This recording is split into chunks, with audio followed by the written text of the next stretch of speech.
Hello అండి, ఇది మా పెరట్లోంచి వచ్చిన ఫస్ట్ గోంగూర. దీంతో మనం గోంగూర పల్లె పచ్చడి చేసుకుందాం.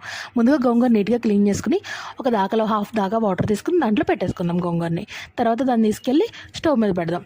అయ్యే లోపల ఉడికే లోపల ఒక ప్యాన్ తీసుకుని దాంట్లో పల్లీలు యాడ్ చేసుకుని నీట్గా ఫ్రై చేసుకుందాం.